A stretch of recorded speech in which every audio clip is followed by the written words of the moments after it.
Se qëndron ende Edi Rama në pushtet? Anatomia e një kryeministri pa llogaridhënie. Në çdo demokraci funksionale ekziston një vije kushe, kur korrupsioni kap majat e qeverisë, përgjegjësia politike merret dhe pushteti lihet.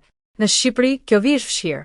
Pyetja që sot shtrohet me zë të lartë nuk është më a ka korrupsion, por çfarë bën Edi Ramën ende në zyrë, teksa lista e zyrtarëve të arrestuar në masa sigurie apo në ndjekje penale zgjatet pa pushim.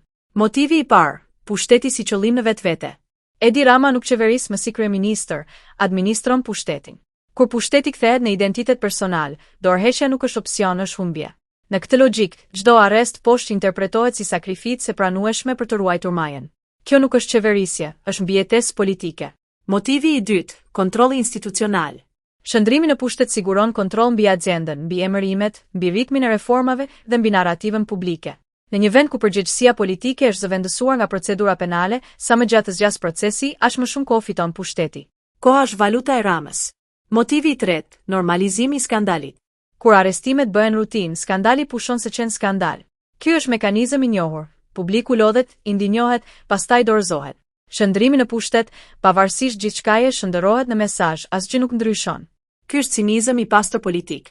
Ka shtyllë kurrizore? Shtylla kurrizore politike matet me aktin e llogaridhënies, jo me fjalime.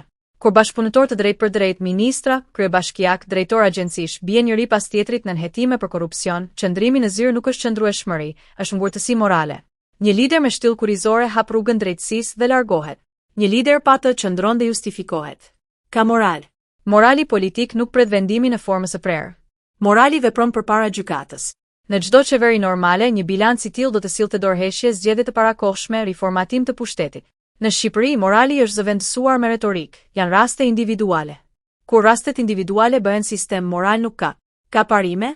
Parimet provohen kur kushtojnë. Dorëheqja kushton. Shëndrimi jo. Kjo është arsyeja pse parimet mungojnë. Nuk ka qeveri në rrezullin toksor, siç thonë qytetarët, që të ketë kaq shumë zyrtarë të lartë të implikuar në korrupsion dhe kryeministri të vazhdojë si të mos ketë ndodhur asgjë. Kjo nuk është forcë. Është përjashtim nga norma demokratike. Përgjegjësia politike e zhdukur. Në Shqipëri, përgjegjësia politike është ekziluese, e dërguar larg, e harruar. Çdo arrest shitet si sukses i reformës, por asnjëherë si dështim i qeverisjes. Ky paradoks është thelbi i problemit. Drejtësia përdoret si alibi për të mos marrë përgjegjësi. Mesazhi i ditës. Kjo nuk është çështje bindjesh partijake, është çështje standardi. Ose pranojmë që Shqipëria të qeveriset pa moral politik, ose kërkojmë minimumin demokratik, largim nga pushteti, kërkim falje publike dhe riformatim të plot. Çdo gjë më pak se kaq është normalizimi i korrupsionit. Nëse pas gjithë kësaj kryeministri vazhdon të qëndrojë në zyrë, atëherë përgjigja përfundimtare është e thjeshtë dhe e dhimbshme. Pushteti në Shqipëri nuk bëhet nga parimet, por nga mungesa e tyre.